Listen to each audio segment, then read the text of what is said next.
اس کا مکمل دھیان گیم کی طرف تھا۔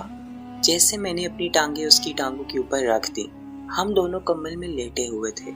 اس کا جسم آگ کے شعلوں کی طرح بھڑک رہا تھا کہ جیسے وہ بہت مشکل سے خود کو قابو پائے ہوئے ہے۔ میری عمر 25 سال ہے اور میرا گھر ڈیفینس سوسائٹی لاہور میں ہے۔ میری بہن ساتھ والی گلی میں ہی رہتی ہے اور میرے بہنوئی دبئی میں ہوتے ہیں۔ اس وجہ سے میں اپنی بہن کے ساتھ رہتا ہوں۔ میری بھانجی کا نام عائشہ ہے۔ اس کی عمر 14 سال ہے۔ ہم سب پیار سے اسے آشی کہتے ہیں۔ آشی اور میں آپس میں بہت فری ہیں۔ آشی زیادہ تر میرے ساتھ وقت گزارتی ہے۔ اسے اسکول پک اینڈ ڈراپ کی ذمہ داری بھی میری ہے۔ میں اسے ٹیوشن بھی پڑھاتا ہوں۔ اسی وجہ سے اکثر ہم اکٹھے ہی سو جاتے ہیں۔ آشی کبھی کبھی گیم کھیلنے کے لیے میرا موبائل استعمال کرتی ہے۔ اکثر ہم اکٹھے آن لائن لوڈو کھیلتے ہیں۔ یہ گزشتہ سردیوں کی بات ہے کہ میری بہن اور میری امی کسی کام سے گاؤں چلی گئی۔ اب گھر میں صرف آشی اور میں تھے۔ رات کا تقریباً 1 بج رہا تھا کہ ہم دونوں کمرے میں لوڈو کھیل رہے تھے۔ آشی نے اپنا سر میرے کندھے پر رکھا ہوا تھا اور ایک ہاتھ میری گردن میں ڈالا ہوا تھا۔ میری عادت ہے کہ موسم چاہے جیسا بھی ہو، رات کو ٹی شرٹ اور ٹراؤزر پہنتا ہوں۔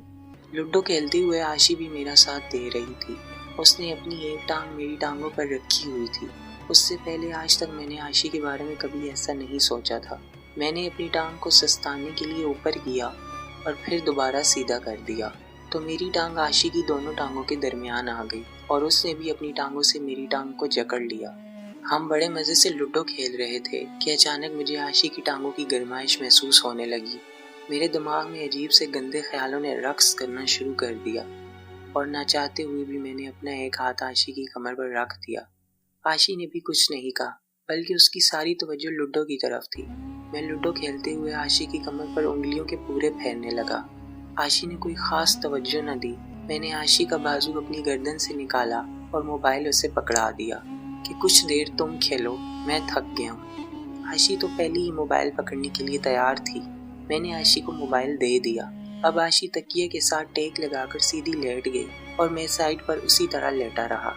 میرا ایک بازو اس کی گردن کے نیچے تھا اور میری ٹانگیں آشی کی ٹانگوں کے اوپر۔ اب میں بالکل تیار تھا کہ اتنے میں میری بہن آ گئی، جس کو دیکھ کر میں پریشان ہو گیا اور خدا کا شکر ادا کیا جس کی وجہ سے میں بچ گیا اور زنا سے بھی۔